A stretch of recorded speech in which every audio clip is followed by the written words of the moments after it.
Hello, नमस्कार. Cooking with वंदनामध्ये आपलं स्वागत आहे. आज आपण परफेक्ट पुरणसाठी मेजरमेंट बघणार आहोत. तर बघा, त्यासाठी मी एक बाउल घेतलेला आहे आणि त्या बाउलमध्ये अशी 1 वाटी भरून हरभऱ्याची डाळ घेतलेली आहे. तुम्ही घरातलं कोणतेही एक भांडं मेजरमेंटसाठी घेऊ शकतात.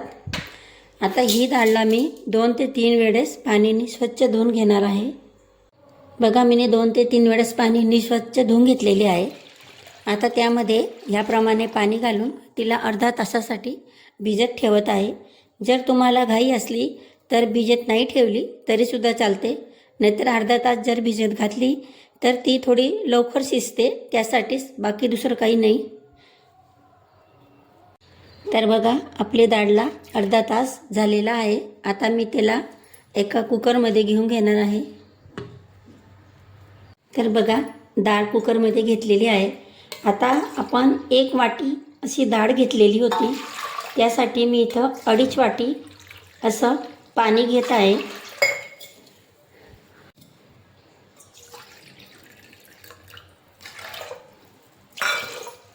आता तिला आपण गॅसवरती ठेवणार आहोत. तर बघा, मी कुकर गॅसवरती ठेवलेला आहे. गॅसची आच आता फुलच आहे, पण अजून झाकण लावायची घाई करायची नाही. आधी त्याच्यावरती जे फेस येईल ते आपण काढून घ्यायचं. तर बघा, ह्याप्रमाणे आपल्या डाळला वरती जो फेस येतो तो काढून घ्यायचा.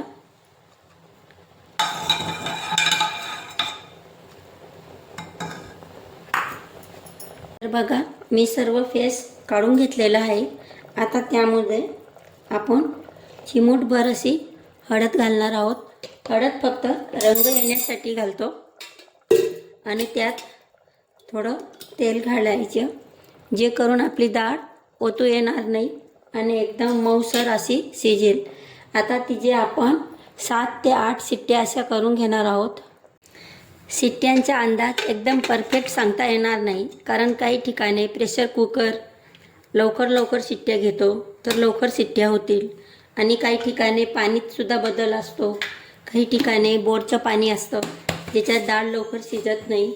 तर ते तुम्ही तुमच्या अंदाजानुसार शिट्ट्या जास्त कमी करू शकता, पण किमान 7 ते 8 शिट्ट्या आपल्या डाळ शिजायला लागतातच.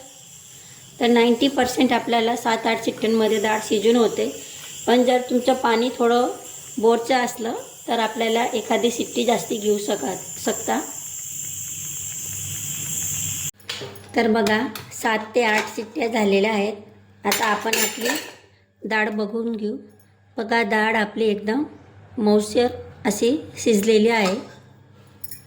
तर ह्याप्रमाणे एक चाळणी घेऊन खाली काही भांडं ठेवायचं आणि आपली डाळ पूर्ण त्यात ओतून घ्यायची, जे करून त्यात जे पाणी असतं ते खालच्या भांड्यात जातं आणि आपली डाळ एकदम कोरडी होते.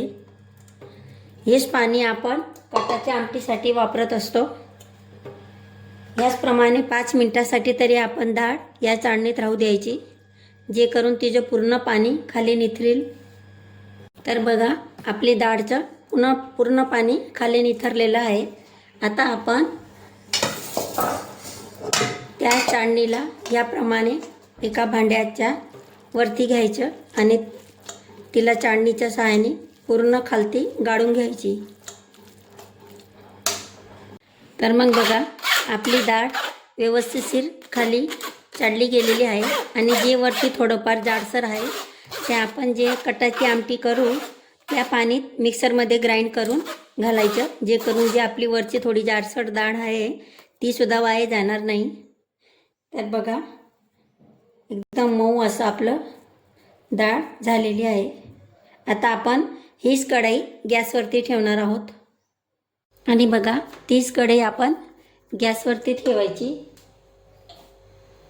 आणि त्यामध्ये बघा, आपण 1 वाटी अशी आपली डाळ होती, तर 1 वाटी असा मी गूळ चिरून घेतलेला आहे, जे करून आपलं मेजरमेंट व्यवस्थिशीर होतं. तर हा परफेक्ट अंदाज आहे की आपली 1 वाटी डाळ असली तर 1 वाटी गूळ घ्यायचा. जेवढी डाळ तेवढाच गूळ, तर आपला पुरण एकदम व्यवस्थिशीर गोड होतं. आता त्याला ह्याचप्रमाणे आपण गॅसची आच फुल करून हा गूळ पूर्णपणे मेल्ट करून घ्यायचा. गूळ घातल्यानंतर हे बघा याप्रमाणे एकसारखं ढवळत राहायचं, नाहीतर तो खाली चिटकतो आणि आपला पुरणमधनं वास येतो. त्यासाठी एकसारखं आपण त्याला ढवळत राहायचं. सुरुवातीला ते थोडं पातळ होईल, पण नंतर व्यवस्थितशीर घट्टसर होतं.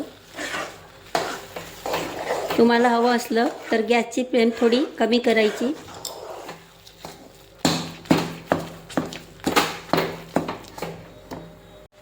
बघा तुम्ही जेव्हा गूळ कट करून घालता तेव्हा काही काही गुळाचे छोटे छोटे खडे असतात, पण त्याला ह्या वेळेस चाष्टीच्या सहाय्याने प्रेस करून पूर्णपणे मेल्ट करून घ्यायचे. जर तुमचे गुळाचे खडे राहिले बारीक बारीक तर जेव्हा आपण पुरणपोळी लाटू त्यावेळेस ते आपल्याला अडथळा आणतील, आपली पुरणपोळी फाटू शकते. त्यासाठी ते गुळाचे लहान लहान खडे याप्रमाणे प्रेस करून पूर्ण मेल्ट करायचे. तर बघा तुम्ही बघू शकता आपलं पुरण छान असं मेल्ट झालेलं आहे आणि एकदम मऊसर असं झालेलं आहे. आता त्यामध्ये आपण थोडी वेलची पूड घालणार आहोत. तिलासुद्धा मिक्स करायची आणि त्यात असं ह्याप्रमाणे कणाने थोडं तूप घालायचं, जे करून आपलं पुरण एकदम मऊ राहतं आणि आपलं पुरण परफेक्ट तयार झालेलं आहे असं समजण्यासाठी बघा माझी चाष्टी किती जाड आहे, तरी ती आपण ह्याप्रमाणे जर त्याच्यात ठेवली तर ती पडत नाही, कंप्लीट तशीच उभी राहते. तर समजायचं आपलं पुरण एकदम कंप्लीट झालेलं आहे. तर तुम्ही ह्याचप्रमाणे पुरण करून बघा. ह्या मेजरमेंटनी केलं तर तुमचं पुरण अजिबात बिघडणार नाही. बघा किती वेळापासून आपली चाष्टी उभी होती, ती पडलीच नाही, म्हणजेच आपलं पुरण एकदम परफेक्ट तयार झालेलं आहे. तर तुम्हीसुद्धा ह्याचप्रमाणे पुरण तयार करून बघा आणि ही पद्धतनी जर केलं तर तुमचं पुरण कसं झालं ते मला कमेंटमध्ये नक्की कळवा. तुम्हाला जर ही रेसिपी आवडली असेल तर तुम्ही माझी चॅनलला सबस्क्राईब करायला, व्हिडिओला शेअर आणि लाईक करायला विसरू नका. जे मुलं मुली नवीन स्वयंपाक शिकत असतात ते दुसऱ्या गावी राहतात आणि त्यांना कळत नसलं तर तुम्ही ह्याप्रमाणे करून बघा, हे परफेक्ट तुमचं पुरण तयार होईल. तर माझा व्हिडिओ शेवटपर्यंत बघण्यासाठी तुम्हा सर्वांचा धन्यवाद.